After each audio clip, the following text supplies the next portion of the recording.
Yo kaka Kinshasa Nabiso Kin eleki partout KNB Kinshasa Nabiso Kin eleki partout Kinshasa eleki partout mikolo meza bino pardon Jima sala yo ratarate ya on a bien yo Jima mokende umela bana kin ke bana jago zape so kuta nango KNB Téléma KNB Téléma qui chasse l'équipe partout. Jimmy Mukendi. Umela. KNB ko zape te so kuta nango check au Vandi.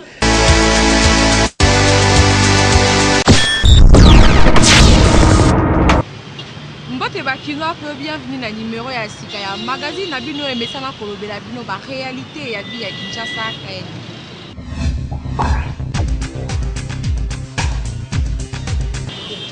Après Bakar et Salamaki na dialogue, 21 jours après, il faut passer à gouvernement et Sikayango. Bakino va passer par point de vue na bango na gouvernement et Kosala. Que la vie n'a pas toujours été simple, oh non. C'est pas une raison pour haïr le mal. Après signature, il y a Bakar et Salami na dialogue. 21 jours après, il faut former le gouvernement et Sika et jouer pleinement rôle sur l'élection et ça en avril 2018. Or, tu constates que le gouvernement sortant éthique situation sociale malamouté entre autres dollars et à comata bilo que à comata. Est-ce qu'en dehors il y a mission na bango ba s'occuper côté la situation sociale ya mboka boka ndenge bakino balobi na miko ya KNB. Il faut que se focaliser seulement na ba élection. Wana bakozanga bato oyo bakokendo voter bango parce que bato nyonso bakozala déjà basi bakufi na nzala et puis élection yango na ndako voter banyama. Il faut moto azala aza bien, aza na santé ya bien, aza na salaire ya bien pour kakendo voter bien, akendo voter pe bakonzi oyo bakosala misala ya bien. Je ne pense pas que monsieur wana ezala kaka kosala ba élection. Sinon ba oboso na makambo mosusu kaka élection. Et puis l'élection na kosala ngo na nani so kende ezali gouvernement o ezala ki ezo silisa mandat kasi o ezo remplacer ezali gouvernement et large national gouvernement ya transition automatiquement bazana droit ya kosima d'abord social la population pour population bakoki kokene be élection na nzala te population bazali kozela attente d'abord attente ya population ezanini ezali kozela situation sociale dialogue ya likambo tout il faut ko solo là. Alors, mon gouvernement, si vous avez un gouvernement il faut l'ongwa. C'est-à-dire que baraté, échouer. Il faut que dollars place que on comprend dollar est comme na place moroboé na biso ça passe. Il faut abeta c'était na social. Mabumu ya ba congolais et ça n'a pas si. Si réellement selon les accords, le gouvernement qui vient qu'on appelle l'Union nationale, ce sera seulement pour organiser l'élection. C'est ça la mission. Mais le gouvernement va trouver certaines réalités de terrain, notamment le dollar qui est monté en flèche, notamment la crise sociale qui sévit les pays. Le gouvernement devra être face à ces réalités-là et il doit les juguler. On ne peut pas avoir un gouvernement d'un côté et la crise de l'autre. Celui qui viendra, il doit se battre pour réduire les taux d'inflation. Donc même gouvernement il faut la situation ya peuple parce que peuple a voté voter dans nzalate et puis gouvernement va continuer surtout faut ba ça justement pour na oyo ko sunga peuple za malamu Kinshasa et l'équipe partout. CPI est aussi pour reconnaître Jean-Pierre Bemba coupable pour subornation de témoins. Il y a aucun proposé une réflexion. Le sénateur Jean-Pierre Bemba est reconnu coupable par la CPI pour la subornation. Il y a des témoins CPI a rendu verdict mercredi 19 octobre. arrêt ya cour et concerné kaka ancien vice-président congolais mais 4 co-accusés entre autres Aimé Kilolo, Jean-Jacques Mangenda, Fidel Babalana, Narcisse Arido. Chambre de première instance 7 a reconnu qui bango coupable d'avoir influencé de manière corrompue 14 témoins. Ba inculpé ba présenter qui ba fausse preuve et ba solliciter qui déclaration ya ba faux témoignage tango ya procès pour crime de guerre et crime contre l'humanité. Peine kozala prononcé na mikolo oyo ezali koya kasi procureur na défense bakoki kosala appel na délai ya 30 jours. Esengeli koyeba que procès wana efungwamaka le 29 septembre 2015, audience yango esalaki 46 jours. Chambre ya première instance 7 ayoka qui 13 témoins et témoins experts cités à comparaître par l'accusation de 6 témoins. Donc, ce qui bakei en appel te peine na bango ezali ko avoisiner 5 ans de prison. Espérons que bako kende en appel pour obtenir gain de cause. Kinshasa et l'équipe partout. Toti kala kaka na dossier ya Jean-Pierre Bemba, quelques kino ba pesa ki pe ba point de vue na ba. Pour nga la CP na décision on a été. Hein? Bango a dit que Jean-Pierre Bemba est détenu par rapport à la situation politique. Donc, il est détenu politique. Et ça, il y a un jugement bien fait. Donc, il y a un avocat, il faut que le dossier. Bon, ce qui s'est fait, c'est déjà que il avocat. En tout cas, c'est exact. En tout cas, c'est exact, puisque c'est payé à Coco Sade. Il faut qu'il y ait justice. Alors donc, du fait qu'il y ait justice, qu'il y ait un avocat, donc ce pays faut condamner. Quand vous trompez par le témoignage, ça sera condamné encore 5 ans. Mais si c'était réel, votre témoignage est clair, on ne condamnera jamais. Preuve, vous allez après ça, on a une fois cité mon temps, juste une Nazimbo. Juste une Nazimbo ou pas à la corruption. C'est l'idée, c'est l'enquête, non? Ce que je juge que ba corrompre, il faut monter corrompre. Ayeban, bon on monte azui nan. Oui a pesi nan. Décision na CP azui en tout cas et pesi net ngabo et pesi ngabo da passe na motema. Parce que à ça attaque déjà makam. Bon, décision ko zo deuxième fois que non ba faut témoin ba uti wapi. Nga pona nga vraiment personnellement na moni CP ya sala musala malamu. Asala musala mabe. Abongisa makambo pona Bemba soki akondamné monde ba kino ba condamné 40 60 avant na prison soki pe ba ko bimisa bazo salaka manœuvre na en tout cas pona nga vraiment CP ya bongisa makambo na ye a classé makambo Bemba bien pour Bemba azana innocent na makambo bangi o biso tout ba congolais to yebi. Magazine Abino Ezolembate kopesa bino évolution ya ba élection présidentielle aux Salamane États-Unis. Yango lelo bazo proposer bino ba grande ligne ya dernier débat ya Hillary na Trump. Le dernier débat entre Hillary Clinton et Trump a bel et bien eu lieu ce mercredi 19 octobre et Salamaki na université à Nevada dans Las Vegas. Débat ezalaki basé sur l'immigration, les droits des femmes, les armes à feu, la politique étrangère ou l'économie. Ezalaki occasion pour Donald Trump à s'expliquer sur le scandale sexuel oyo ezo visé. Sur l'immigration, Trump a martelé sur les immigrants illégaux pour selon ye bango wanande bazali ko inondé États-Unis na ba drogue. Hillary Clinton nanga monaye a benga ki ba américain na ko sala meilleur choix le 8 novembre. Globalement, la position éthiquement kaka les mêmes, mais ils ont un avantage à Trump parce que Hillary a dominé très nettement dans le sondage, malgré que Donald Trump a zali ko boya yango.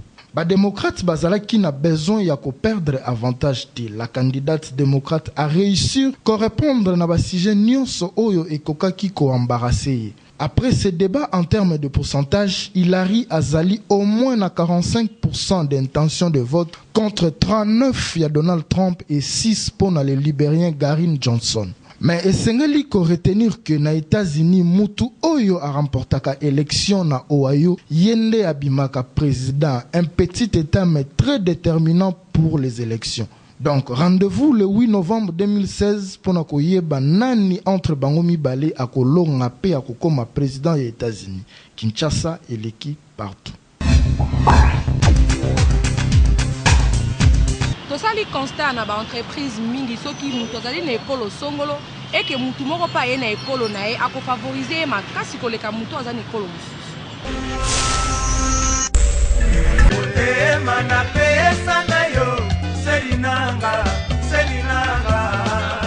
tosali constat na ville ya Kinshasa que na ba société na biso tribalisme eza korenye makasi.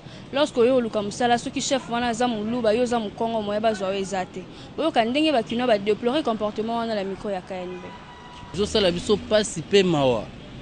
Même Nathan Kalezala boité mais lelo so ebi munoko wana te na bureau ba ya mbona munoko moko boyo ebité. Ça nous fait très mal. Eza ba comportement moko à bannir pour notre développement ya pays na biso na moment oyo ba comportement nécessaire na place T actuellement. Batika ba mikonti batika eloko wana ça fait vraiment très mal. Par expérience, je reconnais que c'est disons la compétence. Quand on est compétent, papa, maman, l'homme qui est employeur aime gagner. Il va gagner avec quelqu'un qui est compétent. Ce n'est pas avec la tribu. Les patrons veulent gagner. Il n'y a pas besoin de sentiments que voilà, il est de chez moi, non, non, ça pas non plus. Il y a tout le monde mbongo. Et non, et ma bé, pour na business tu vas bana mboka. Il y a des gens qui ont outil boya, outil bete, qui va bana mboka.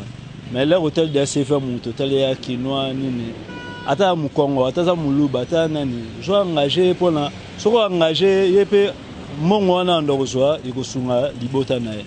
Sikoso yo ta tribalisme province na yo. Et bon, la province, elle est etikali wana. Alors, tu as personne à 26 provinces. Parce que 25 provinces. Bon, ça, base là, nous colons la poste, et bon, bazusu, bache musus, potos à la motema, oh, tu as qui n'a pas la sera mobutu. Donc, à tous les chefs à Moulouba, deuxième personnalité, Moukongo, Moussouaili, Moussakata, nani, non, il faut ça, bon. Toki ndenge bakino ba déplorer comportement wana balobi que biso tout oza ba congolais, il faut pas que ça la ba différence ya ba tribu wana parce que oza malamu te. Kinshasa et l'équipe partout. Tosololi na bakino ba yebisa biso soki mutu ayeko luka yo eke mutu wana pe na famille ba yebi mais aza na numéro na yo te. Famille na yo za na droit ya kopesa ye numéro na yo te.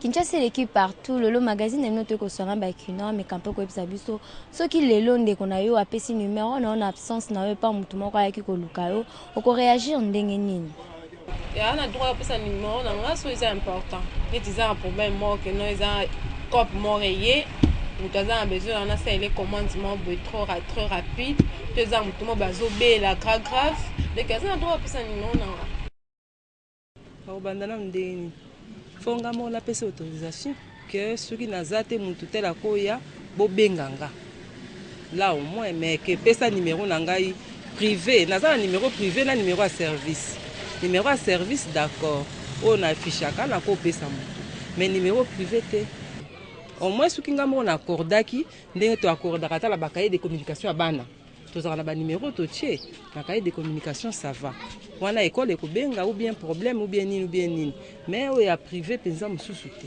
na droit pesa te au moins ngai moko so bien tikaki maloba na biki so muto intela yiko lukanga opesi numéro ba oye ba peke o ayake pa mama mais lem so ko tourner alinga sa apela ndenge ya mabe aye po epalanga moko ayebiki lem so to sito bebanaki moya senga numéro te awe olukalem na nzela ya bana to na mutu moko nga na yebi donc bako pesa te toki aza vraiment ezaki bana posa pe aka sola nanga bango moko bana nde bako benga ngai comme ça soki nga mona lobaki tembo pesa yeto ou bien so alinga sola nanga ba passenga ka ele wana téléphone na bango to sololi eza na nouvelle mususu neti kama musala soki baye ko luka ngai na zate so bande ko nanga baza si vraiment c'est important eza kama musala il faut pas pesa numéro ba wana sikonde ezo dépendre na mutu o aye ko luka ngai tango akoyebisa bango no eza mpona boye bango mpe baza censé kopesa mais soki apesi vraiment badétail nyonso te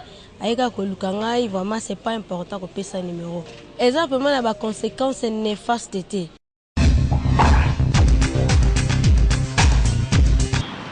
yango nde bozozela rubrique na bino ya selfie kanga photo seka mukepe buka kingo Tina photo na yo na page Facebook Kinshasa na biso KN. La photo. Tout c'est comme OK. Bukasingo. Écoute idée. Écoute idée. Écoute idée. Lance-toi selfie. Écoute idée. Écoute idée. La photo.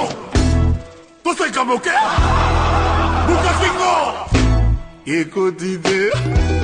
Écoute idée. Écoute idée. Lance-toi selfie. Écoute idée. Écoute idée. La photo. Tout c'est comme OK. Bukasingo. Écoute idée. Écoute idée. Écoute idée. Lance-toi selfie. Écoute idée.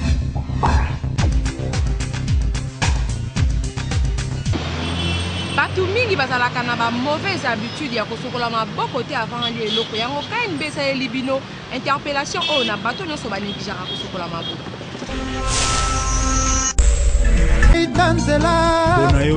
Au passage nanga ezala sans obstacle likamo liboso na kobongola mbeto sani. Depuis un certain temps, tu as vu que le choléra se propager dans la province à RDC. Bisous, tu as vu que le choléra est une maladie du main sale. Il y a un magazine qui a vu que le mais un peu comme ça, biloko nini pour na balia, il faut toujours bas sokola maboko. Oyo kandenge ba kino ba répondre na miko ya KNB. On va dans les biloko na ko sokola maboko pas fufu. Ah biscuit un peu moins facile. Na olia na ngabongo, attends sokola maboko ti. Ya na biloko mo be ya na ba positionner singuba na habiter. Alors on a sur la mbo pour la mba ba biscuit na ke sur la pour la biscuit. Nso na lende telo kwa kwanga poisson blonde na olia binde na sokola maboko. Ah. Ya blonde msoko sokola maboko te ndeti ngube za na ba poisson na ngo mwana sokola maboko za te. Te biscuit na sokola te bonbon na sokola te. Kwanga bilo evida biloko msoko ni na sokola. Asiko so maboko pona biscuit na ba bonbon na kokara te. Na mona ngo ba retard. Les Congolais faut avoir conscience que les maladies de main sale existent, entre autres typhoïde et choléra. Lorsque tu as soin, mais lorsque tu veux manger biscuit, tu vas bonbon, tu vas s'occuper de l'angoté. Parce que la karaté épidémie et il y a une campagne pour prendre soin de lorsque tu faut toujours prendre soin de parce que maladie de salité existe. Kinshasa et l'équipe partout. Moi na mobile ozo présenter moi si na yo pas ya ami na yo mais à ta grande surprise moi si wana azala ki ex ya ami na yo réaction na yo kozala nini ko boya moi si wana to boko continuer kaka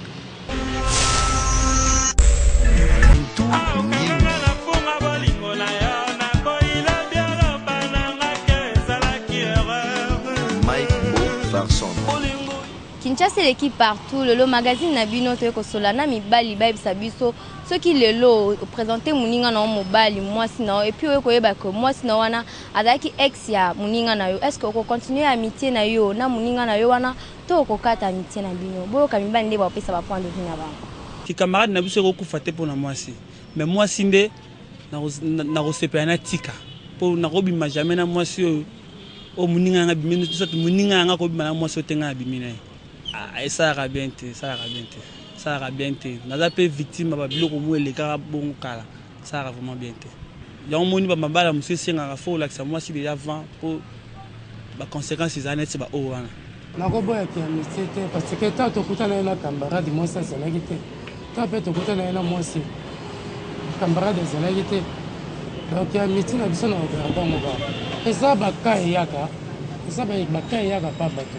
Mutu mususu autala mabe le kagite mutu mususu autala mabe muso autala mabe te auluka a vivre réalité ya zanana aobo ya mwasi parce que to bala ni namte so que zala to bala naki là ça va to ko se dizer ninga sengi bolimi si mais to bala ni namte non os na balo ko il s'avérait que daki représenté par Minanga za ex nae ça va fort me déranger. Ce qui est au moment où tu as déjà naïe, je ne savais pas. Hein? Je vais voir le temps, quoi. Le temps où tu as salinaïe. Et je vais lui poser des questions de savoir, Nande Kowana, bien ami, basali combien de temps. Tu vois, mais, sentiment, on a un sentiment où il y a désolation. Je serai un peu dessus. Un sentiment wana et ça que de part et d'autre comment reconsidérer ami netika moi rival na yo quoi. Un sentiment en tant qu'humain et zalaka. Boki mibali ndenge ba répondre msu balobi que arokata jamais amitié na muninga na epona mwasi et puis aro préférer kutu ko boya mwasi wana na place que akabana muninga na même msu balobi que aro boya mwasi na ete pona muninga aro préférer kutu amitié mwasi la mais a continuer na mwasi na donc na kawana ils ont dépendre kara na mutu Kinshasa et l'équipe part.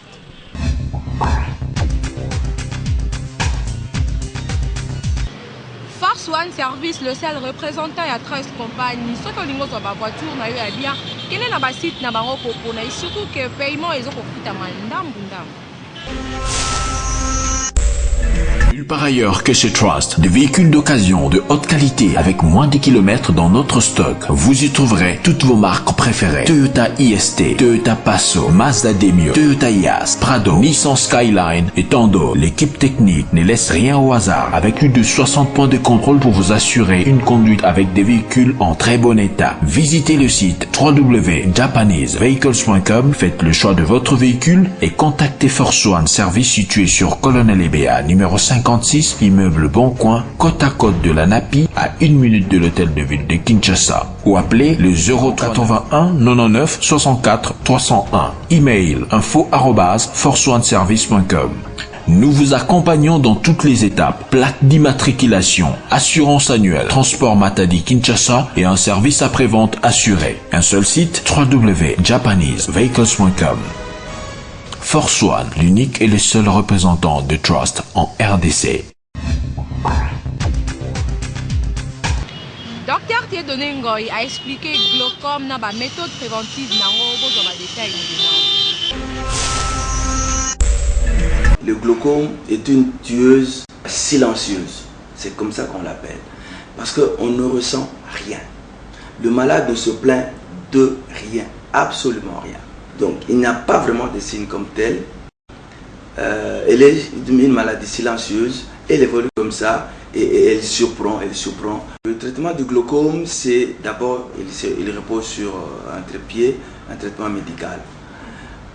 Ensuite, il y a le traitement chirurgical et le laser également.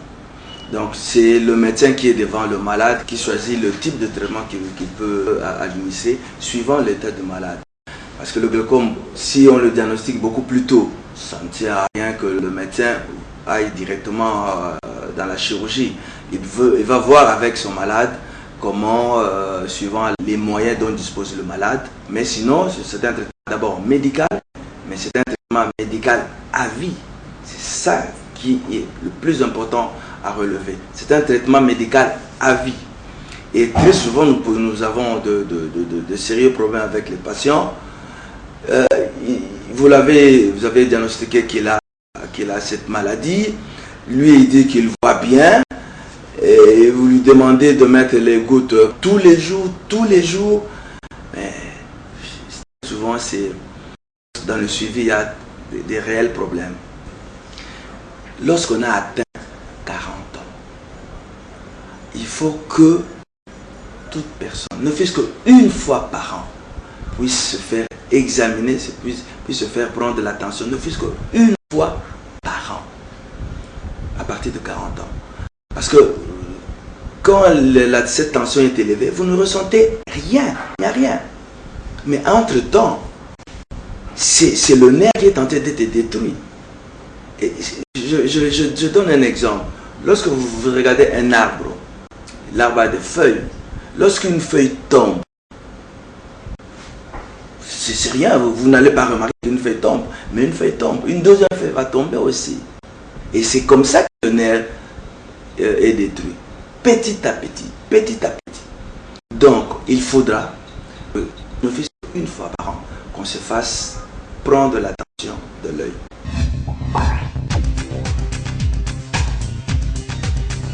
Après tirage au sort, il y a Cannes Gabon 2017, Bakino m'a pesi ma chance ni Léopard à cause de la compétition.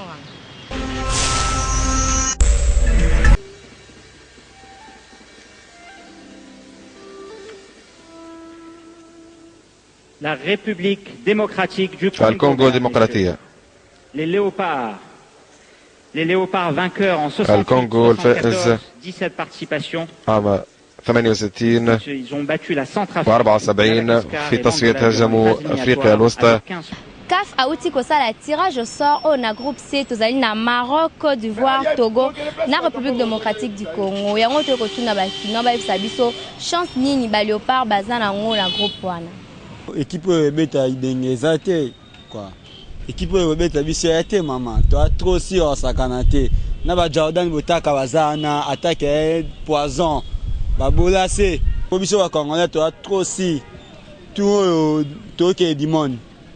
Du monde est mis à biso. Nga la mon équipe na biso ils ont chance makasi. Kaka ne et c'est la biso ba supporters ya Léopard et c'est ba dirigeant au bazo conseil équipe nationale. Tola la nani na plaisir wana teke voilà que le cola toza déjà na top non non faut ça la tout que pour l'adversaire na biso on a pe banal le ba bien que ba déjà comment Léopard ba en sont à blaguer. On nous a écouté en Léopard et ça a été ça nous a pour là-bas qui dit ça contre Léopard. Nango biso siko pe tant que Congolais il faut tout jouer sérieux.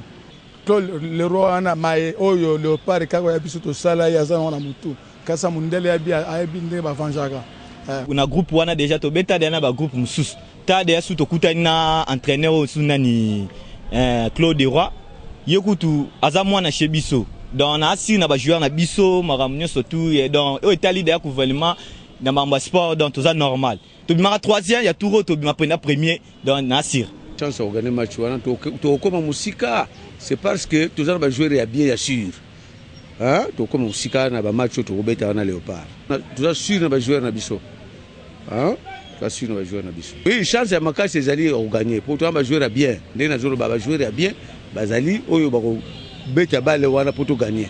Mike bana mike Côte d'Ivoire wana baza bana mike to nyata bango to leki. Hein? Baza bana mike pa na biso. Boyoki bakina ndenge bapesi ba point de vue na bango parce que bada sûr na ba joueur na bango et puis na coach na bango et puis bazo souhaiter car bonne chance na ba Léopard ya RDC Kinshasa et l'équipe partent. Bolanda actualité oyo dominé mukolo ya lelo na Facebook.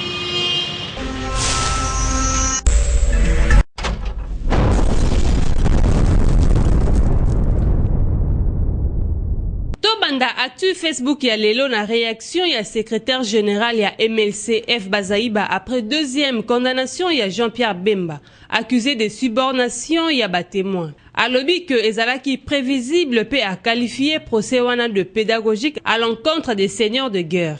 Rassemblement na côté nae bazali kobenga population à ne pas reconnaître le gouvernement issu du dialogue.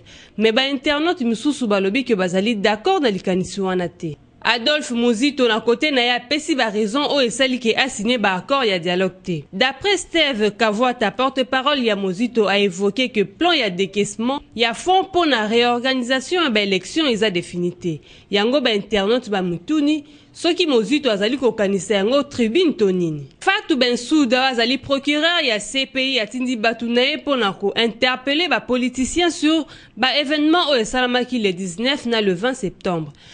Mais batu bazali komi tuna na makambu ya CPI ba mesana komona Paul Madidi koloba mais awa azali koloba te bazali ko douter makasi. Babakisi pe lisusu ke procureur atie misu makasi na makambu ya le 19 na le 20 septembre na makambu mususu akipaka yango te.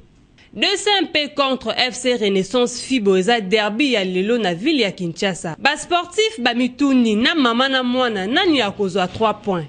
Actu Facebook oyo tina ya ko forcer zatin pozo bimisa bino kala vraiment kala makasi Kinshasa et l'équipe partout. Merci d'attention au besoin de l'embâter pour faire sa magazine à bino to kutani lobby na édition ya Sari Limamba te bo continuer ko yeba kaka Kinshasa et l'équipe partout.